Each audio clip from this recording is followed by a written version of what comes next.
Hello from the Heartland. My name is Jenna, and this is Smarter News. News when it matters and why it matters.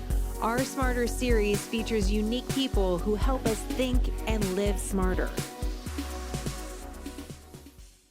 Hi, everybody. Welcome to Smarter News. I'm Jenna, and I'm really excited that you're here today for today's conversation, an interview that I've been looking forward to for a really long time. So here's a little bit of a background as to why. I'm recording this on August 10th, 2022, and I'm doing so reflecting on last year at the same time, early August 2021, when we first heard murmurs that something was happening in Afghanistan, something significant. We knew a few things. We knew that the United States was going to be withdrawing from Afghanistan, but we didn't know the date or time or specifics of what that was actually going to look like. We also had repeatedly over the years looked at the actions of the Taliban and tried to really keep an eye on what was happening in Afghanistan here at Smarter News. One of the facts that stands out to me, continues to do so, is at that point, the Taliban controlled more territory in Afghanistan than at any point in the war. And after so many years of war, you might actually think it was the opposite, but that wasn't the case. The Taliban, throughout 2021 and really before that, had been repeatedly gaining more ground, gaining more territory. And we knew that meant something too, but again, we didn't know exactly what. Of course, over the next few weeks last year, we would watch a world-changing event. Afghanistan would yet again fall to Taliban rule. The United States would withdraw from Afghanistan. And the Afghanistan that emerged in September was different than the Afghanistan that started in August. And we were all able to watch that together. We at Smarter News were trying as hard as we could to tell the best quality stories for you so that we could really watch this evolution that we knew was significant. And we wanted to make sure that we kept track of. We did that in one way through an independent journalist that we now all know and love, Holly McKay, who was on the ground in Afghanistan at the time. But TOLO News was a really important resource for us. TOLO News is the most prominent news organization in Afghanistan. It's one of the few 24-hour news sources. And it was doing an incredible job collecting the stories and images of that particular time period. I relied on their social media feed, their website as much as I possibly could because I knew people on the ground there were the only ones that could really tell the story. At that point, many news organizations that you likely know of had already pulled back their resources from Afghanistan. Maybe it was expensive, difficult to operate, but there was also a feeling amongst the American media that the American public had somehow moved on. And it's always a question about whether or not the public moved on or the media organizations moved on first. I'll let you decide on that. But we didn't have a lot of outlets on the ground there telling this story, and certainly getting there and getting out was a very difficult thing to do. So TOLO News was critical to Smarter News during this time period. And I'm so grateful for their journalism. They started during wartime in Afghanistan. And they're in a new chapter now as well, operating under the Taliban rules. So I was very curious to learn about what this was like, and also to say thank you to these journalists who are taking risks every day to make sure that the stories that need to be told are continued to be reported. So I reached out to Saad Mohseni. He is the chairman and CEO of the Moby Group. This is an international media organization that now really focuses on Afghanistan. And he is one of the reasons that TOLO News was created. And he's been a voice in defense of journalists and also advocating for this news organization to continue in Afghanistan where so few are operating. He has been named by Time magazine as one of the most 100 influential people in the world. Foreign Policy magazine named him amongst the 100 global thinkers, and we're lucky enough that he is our guest today. I started off asking him a little bit about his background. Where is he from? What should we know about his family? And how did that start a foundation for what he eventually built? I'm obviously an Afghan. Both my parents are Afghans. My father was an Afghan diplomat. He happened to be in London when I was born, posted at the Afghan embassy here in London. And then I grew up in different places. I grew up in Kabul, in Islamabad, in Japan. And when the Russians invaded, we moved to Australia. So I finished high school in Australia. I started work in Australia. And then after, I worked in London and I worked in Central Asia, but after 9/11, we went back to Afghanistan, myself and my siblings, and we established the Moby Group. Started off with a small radio station with a small grant from USAID, and then set up, at the time, I think it was the first television station, or the second television station, called TOLO, followed by Lemar TV, and then TOLO News, and various other businesses. So today in Afghanistan, we have perhaps about 20 or 30 different businesses, television stations, online platforms, radio stations, production companies, and so forth. I'm really curious what it's like to operate in Afghanistan during this time, but I'm also curious to learn. Many might hear, "Oh, you went back to Afghanistan after September 11th." That would not be the first place that I would go back to at that time. So what was it about that particular time in history that you thought, "Ah, now is the time to go back?" Well, we thought that we could play a positive role in terms of the country's development. I don't think the idea was to live there full time. As I was a banker and my brother was a finance guy, and we had another brother who was a lawyer, and then our sister was a marketing executive. So the four of us thought that collectively we just invest in businesses and small businesses in different sectors. But the radio station was very controversial. It was small. It wasn't a particularly big investment, but it was just so. It was like it was a lightning rod. I mean, we literally had to scramble to get back to basically manage the controversy because of the music, because of the format. Although the country had been liberated and the Taliban were no longer there, but nonetheless, what the output, the content was controversial, and so the business sort of dragged us in, and all of a sudden we were living there full time. But you could almost say it was an accidental business, and then we grew the business. Of course, we realized that there was an opportunity with media. And then we invested outside of Afghanistan and also in the media sector.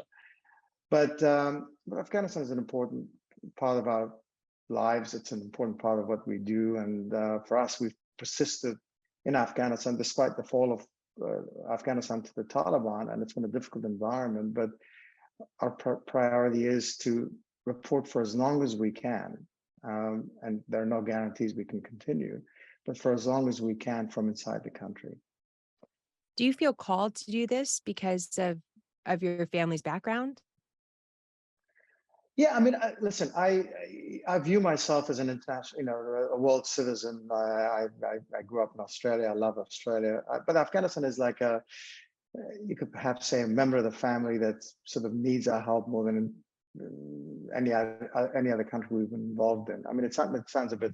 I'm not saying that we can play, that significant of a role, but whatever we can, and I think a lot of other Afghans feel the same way. It could be in a very small way, but we sort of feel compelled to remain engaged for as long as possible. Did you grow up thinking that you were going to go into media? You said banking. I mean, when you were a little kid running around, were you thinking, "Oh, maybe someday I'll go into journalism"? What was, talk to us a little bit about that path. Well, I had looked at the media sector in Central Asia, probably in the 1990s, and as a banker, there were times that we'd look at media companies. So I had an inkling in terms of what it entailed, but not really. I mean, I think when we started off Arman FM, I mean, we were, really novices, and we were learning on the job. And because it was Afghanistan and lack of capacity in terms of technical expertise, and not many people knew how to, create content. So we basically had to learn the job. I learned what it was needed as we went along, and we made things up basically in terms of, how do we create a music show? How do we have a call-in show where people could call in and discuss their problems with the psychiatrist, or the news operation? And we were quick learners, and we had a really young team. And some of those guys are still with us. I mean, 20 years on, They're still involved with the Moby Group. They're senior executives now, but they started off as DJs and young technicians within the organization. Um, but just imagine the U.S. A lot of guys, a lot of big stars in the '60s and '70s were actually radio personalities, and they transitioned. But in Afghanistan, it was condensed. Rather than over a 20, 30-year period, it was condensed into like 2 or 3 year period. It sounds really exciting. And I want to just point out to our audience that although you're saying it's sort of an accidental business that you found yourself in, you have been called Afghanistan's first true media mogul. So from an accidental media company, maybe that you began, now it has a footprint that's again very important for people all over the world, but also Afghanistan. Talk to me a little bit about what was it like? So you begin this business, and then there's 20 years of war, and then we get up till last year. That's a big time span, but can you kind of talk to us about how it was going and what you were learning, and then what happened last year at this time? Well, I mean, I think so. We have to separate Afghanistan, the people, and the government. A lot of people assume, the government was definitely, subsequent governments in Afghanistan were corrupt, inept, hopeless. The world invested a great deal of money and time and building capacity, building institutions, infrastructure, and so forth. And there's this feeling, in particular in the U.S., that Afghanistan has been a complete failure. I disagree with that, because I think over this 20 odd years, the people of Afghanistan changed. In 2001, I think the Afghan population was about between 22 to 25 million. That population has now grown to 40 million.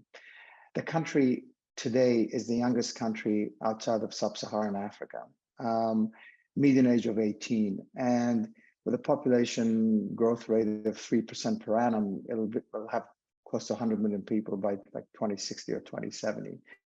So the country has changed dramatically since 9/11. Now, literacy rate in Afghanistan was around 20% in 2001. Now it's about 40%.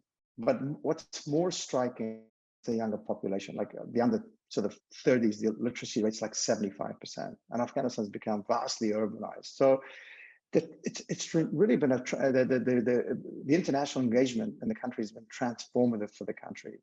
Women have been educated. We've had women who went to work.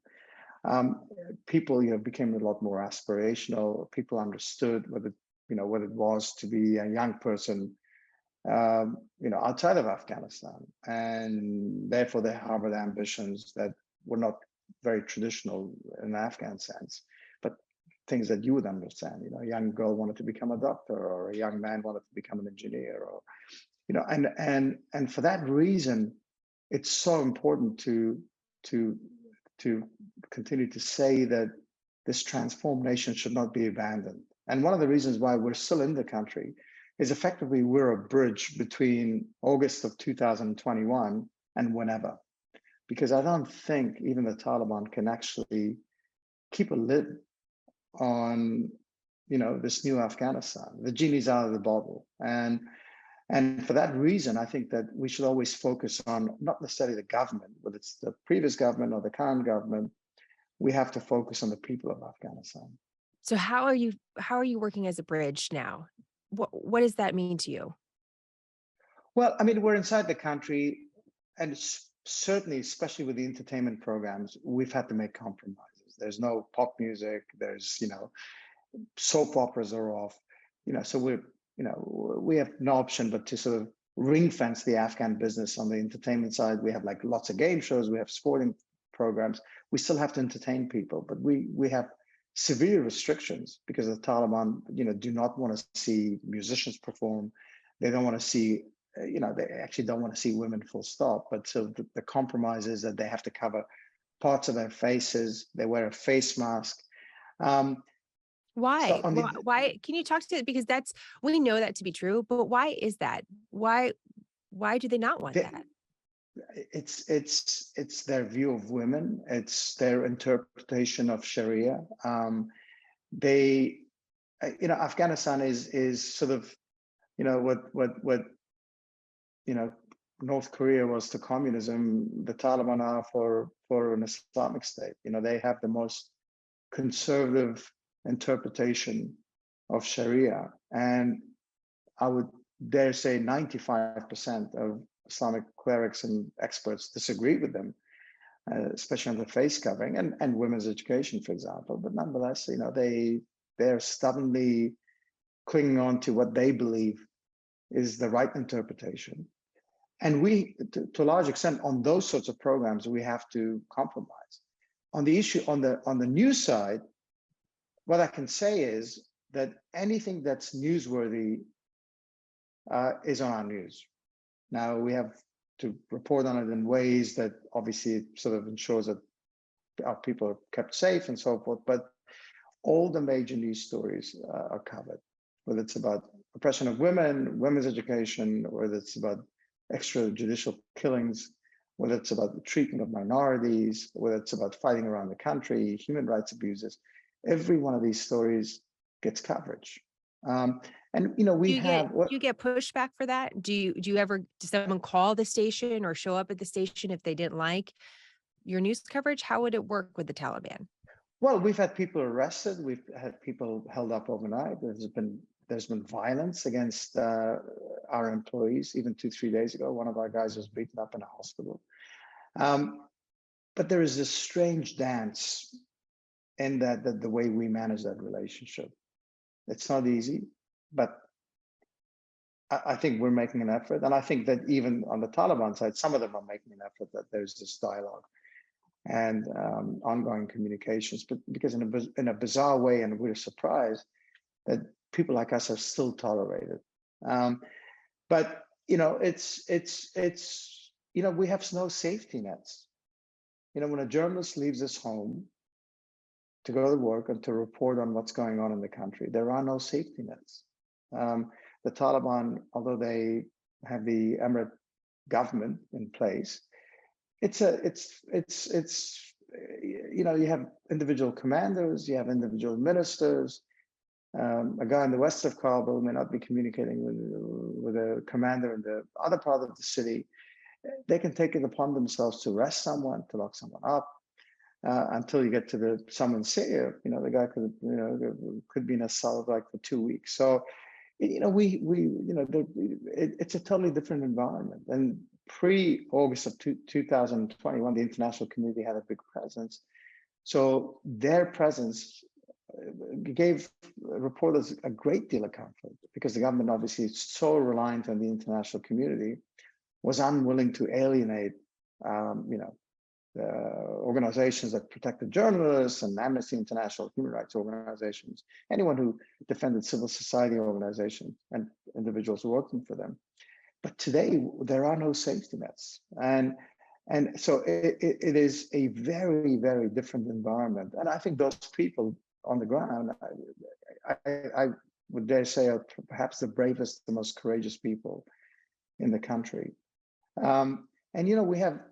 We had 8 women in 2021 working in our news department. Now we have 21 women.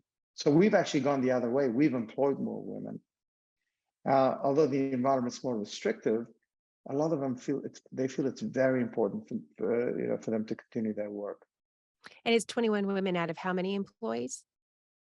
I think on the news side, we probably have about 60. Interesting. How concerned are you for the safety of your journalists? We're very concerned. I mean, there are no guarantees. I mean, we on any given day, anything could go wrong. I mean, you have your terrorist threats with ISIS and others who can strike at any given moment. You have the Taliban, who at best are unpredictable.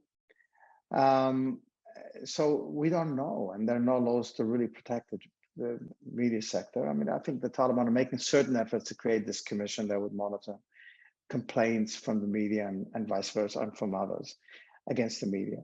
But they haven't been put into practice, and these are still ideas. Whereas previously we had media laws, we had civil society organizations that protected media organizations, we had the international community. Right now we have zilch. When was the last time that you were in Afghanistan? I have not been back since July of 2021. Do you have any plans to go back? Are you concerned about going back for your own safety about going back? Is there something preventing you from going there? Do you feel concerned about someone of your profile, for example, just I, visiting your I, organization? I think my brother's been back, and of course we have executives that come and go. A decision was made for me not to go just yet, and it probably has less to do with safety than a whole range of other factors. Mhm. We obviously we want to keep away from politics. We're a news organization, media organization. I think my presence would perhaps politicize some of our work on the ground. Um, and we rely and depend on our executives, our senior people on the ground, and they feel that probably timing is not right. But I think about going back every single day. What would you wanna do if you went back today? What would be the first thing that you did? I think the first thing I would do is just meet my people. I think that they've done an extraordinary job, to thank them, and to spend time with them. I think that's perhaps the biggest priority. But just to be in my homeland, smell the air, and enjoy the fresh, mountain air would be a wonderful experience. I was enjoying some of the images that you shared of Afghanistan over the years on your social media. I was looking at a snowboarding competition that was taking place, and this was all, all before August of 2021, and just sort of the energy that the young people, as you were mentioning, a very young country, were bringing to so much creativity of different projects they were working on. So what is the communication like with the Taliban? Have you spoken directly with any Taliban members? How does this actually work? Yes, I have. Well, firstly, it's not a monolithic organization movement. You have different individuals with different ideas. Some are more pragmatic than others. Some are perhaps even more moderate than others. So they have different visions for the country. But what's become apparent is that they're unwilling to challenge the leadership, and and that's a big issue, because I think while some of them have been very open to the idea of women's education, because a decision has been made by the leadership that the ban remains in place, there's been no pushback at an official level. However, in more than one third of the country, schools are operating. So local Taliban leaders are actually tolerating girls going back to school. And this is extraordinary. It also shows that even individual Taliban members believe that the country has changed, that girls should go to school. And I think this is the conundrum for the Taliban, is that I think a very rigid, backward stance on these sorts of issues only means that their time in government is going to be limited, because there's no way that you can, you know, govern a country where its economy it's a disaster. There's also a humanitarian catastrophe, issues with climate, isolation of the country, political issues, governing in a sort of in a way that's not very inclusive. Something has to give. And then on top of that, you have all these rigid rules in terms of women conducting themselves and education of women and so forth. So something has to give. And I think a year on, it's become apparent that the country hasn't moved forward, it's moved backwards. It could have been worse. I mean, people do say that, well, they expected things to be a lot worse, but nonetheless, I think the Taliban need to look at how they've governed and reassess. And because if they don't, it's going to be very hard for them to maintain their dominance in the country. Who would challenge them? I think they'll be challenged even from within the movement Mhm. itself. I think it's perhaps possible because, and also, listen, it's a nation of 40 million people. You can't deprive the vast majority of their rights. When we have a government that's made up entirely of the Taliban, when you ignore minorities, when you ignore women, when there is no economy, where unemployment could, for the young, it's probably 70, 80%. Wow. Again, something has to give. I'm curious about just the basics of operating in this environment as well. When we were speaking with a mutual friend, Holly McKay, journalist, an independent journalist that was on the ground in Afghanistan, she could talk to me only during certain points of the day last year in October, the fall of last year, because electricity was only available during a certain portion of the day in Kabul. She was describing how difficult it was for her even to get money or have friends get money, or the banks weren't operating, or you couldn't go somewhere if someone wanted to send you a Western Union. I mean, this is a different situation because this was a Westerner trying to operate in Afghanistan. But what is that like for you? Do you have, I mean, some of the basic infrastructure? How do you operate with the basic infrastructure? Is it there for you? What is it like to pay your people? Are there banks operating? What about these challenges? Well, I mean, yeah, we've had 20 years to get used to these challenges. So they're not, we don't lose any sleep over navigating these sorts of problems. Yes, the banking system sort of operates. We obviously use transfers to get money into the country, but we also use traditional means of getting cash into the country. We have never missed paying our people in the 20 odd years that we've operated in the country. We employ over 500 people. And electricity and so forth, we have generators, we have UPSs. So we have, we obviously have the infrastructure in place. By the way, these are not new challenges. We had we had electricity problems even with the previous government. And we have multiple sources for the internet. We use local telco companies. We use satellite technology. Continuity for a media company is really important. We can't run, we cannot have electricity. So we put these things in place many, many, many years ago. I just want to recognize that because it's one thing to launch a company and just as you mentioned, put together the programming. It's another thing to kind of figure out, well, how, these infrastructure issues that we just, I simply just take for granted. When we lose internet for an hour here, suddenly it's a panic. So I can't imagine sort of working through a 24-hour news organization and figuring that out. I'm curious about what you've seen in Afghanistan, going back to kind of the government. We've watched a lot of visitors of the Taliban from different countries. I've been paying close attention to the Chinese that are trying to form a relationship with the Taliban. And that's been a big debate for so many countries about, will they recognize the government? What does that mean as far as relationships go? Having actually had to work within the confines of the Taliban structure and understanding some of the chaos around that, what do you think is best practices for Afghanistan? If we're prioritizing the people, what is the best case scenario for how the world engages with the Taliban based on your experience? I think engagement is always better than not engaging. The last time they tried to isolate the Taliban in the 1990s, we saw what happened. Destruction of the Buddhas of Bamyan, ascendancy of the likes of bin Laden, because all of a sudden the Taliban needed money and support, and he was there to provide them with that. Obviously it's a big debate whether if the world had continued engaging would 9/11 had happened. I'm not sure, but it's a valid question. So I think that engaging, not necessarily recognition, but engaging is very important. Just getting humanitarian assistance to ordinary Afghans can happen with engagement. And as I mentioned, that there are individuals perhaps that the world could work with. I think that's important. And by engaging, you get to know people. You can build relationships with these individuals. And the Afghans, even this government, this Taliban government, needs help.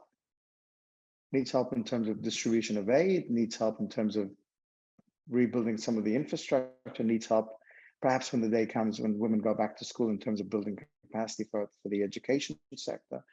So I think engaging is important, but also at the same time, if you don't engage, you empower the radicals, but you also create a vacuum and you allow people like the Chinese to step in. Afghanistan perhaps is sitting on $1 trillion worth of minerals. Now, it's exploiting these minerals is easier said than done. Nonetheless, for the Western countries, commodities such as lithium and oil and gas and so forth are important. So from from a strategic perspective, it's also important for the West not to allow the Chinese to totally dominate. So I think there are a whole range of factors as to why the world needs to continue engaging. Just basically walking away from it, saying it's too hard, should not be an option. Hmm. I want to ask you about a campaign that I saw amongst your organization, Free Her Face. What is Free Her Face and why does it exist? Well, it was created essentially to support. So what happened was the Taliban came one day and said, "Listen, the women working for your station have to cover their faces. No ifs, no buts. You want to continue operating, this is what you need to do." So our folks met and they felt, well, this is, they run the government, they could shut us down. Uh, we should resist, but we can't resist by defying this edict. So they had this internal meeting, and our female journalists and as well as entertainment presenters, our female presenters were asked, you can continue, but covering your face, or you can actually work as a producer, work behind the scenes. Almost all the women said, no, we would like to continue in front of the camera because they would want us out. They want us to disappear completely. But we still have our voices, we still have our eyes, we still can communicate with people, we can still report. So they decided to continue with a surgical mask, basically that sort of became the way to do it. But their male counterparts said that as a protest, we will also wear face masks for 5 days. And that's when the campaign to basically to liberate their faces started with that hashtag, and it really took off. And I think it was instrumental. I mean, I think for a media organization like us, we're civil society. We're not going to be able to fight in a very sort of overt way. This is our way of pushing back. This is our way of getting the message out. This is our way of informing and educating the public. And the public, from what I understand, has been fully supportive of this move. But at least for the Taliban, it became apparent that this had support not just within the country, but also outside the country. How much is the humanitarian situation in Afghanistan impacting, for example, your employees? We hear so much about hunger and a lack of resources among so many of the Afghans. Has that impacted your organization directly? Well, it's impacted the economy, and it's impacted our revenue sources, which is advertising, and it's impacted us because many people associated with us, relatives of employees, people we know, are suffering. The country's economy effectively collapsed by like 50 or 60%. I mean, this sort of collapse has not been seen in modern history because you had a tsunami of events. You had, climate change related issues in terms of agriculture and output. You had internally displaced people because of the fighting around the country. Then you have this economic collapse, partially because the world basically just turned off the taps in terms of assistance. And then, of course, you had sanctions and so forth, so no one was willing to come in and invest. And then, the world helped 200,000 Afghans flee the country. Imagine your best and most talented, best educated were flown out of the country within a 2-week period. But what people forget is that 40 million people remain in the country. And they have no prospects, they have no jobs, they have no assistance, and the humanitarian situation is obviously has been in the making for some years now, but it's catastrophic. And on top of that, you have floods and you have earthquakes and you have other natural disasters. So it's been, one miserable, event after another. And and people are literally starving to death, and it's a major concern for the international community, for the UN and others. Um, which kind of brings us full circle to this question about engagement. Are you concerned, for example, if the Chinese came in and were the ones that were engaging most with the Taliban and were providing aid and resources and were the leaders, would you be concerned about that? Does it, for you, is there a concern, for example, about the partnerships that the Taliban have strategically? If it is the Chinese, if it is, the United States, what do you think about that? Well, I mean, obviously, I think the Taliban would be wise to look around to see what else the Chinese have done, whether it's in Africa or Asia. There's no such thing as a free lunch from the Chinese.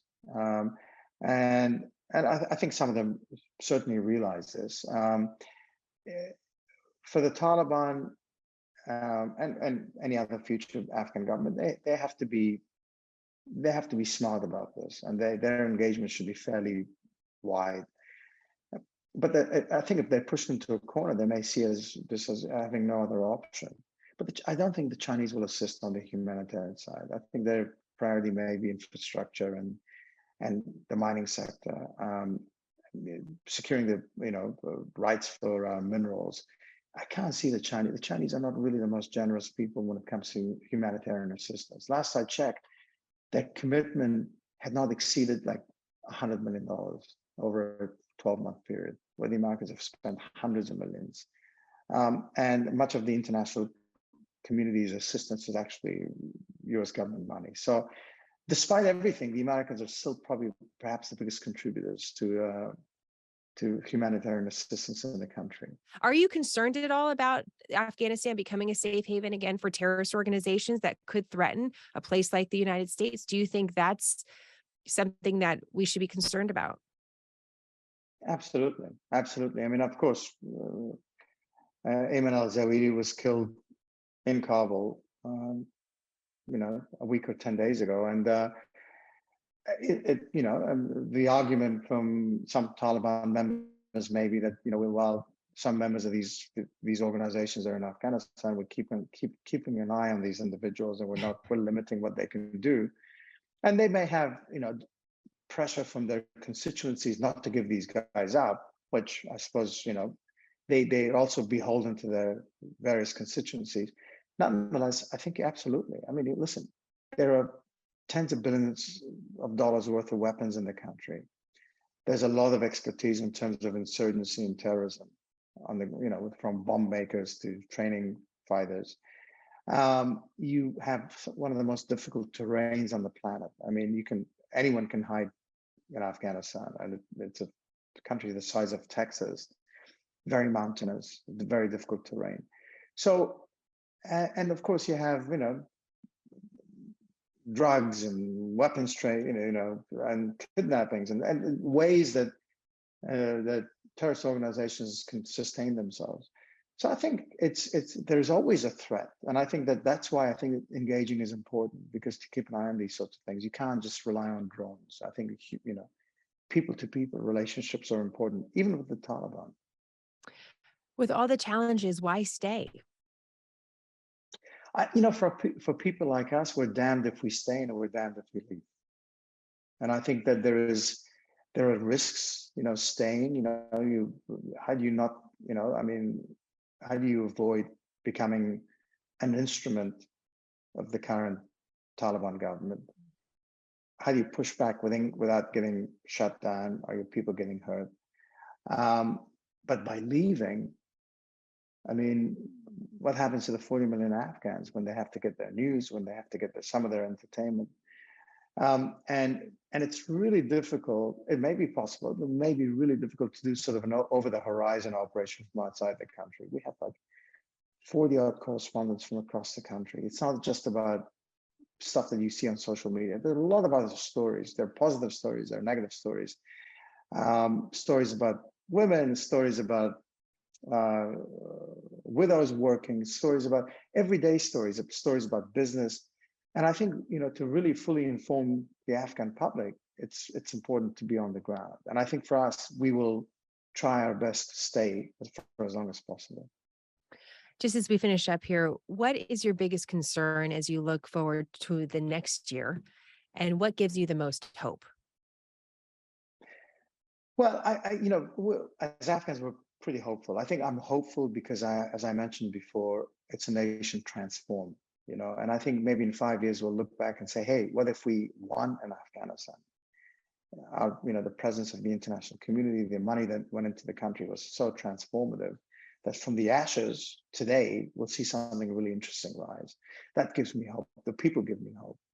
And I'm just scared that the country is going to keep on, I mean, sliding further into the abyss, becoming more backward, more, isolated, more stringent backward rules and decrees that would limit, what people can do, how women can operate.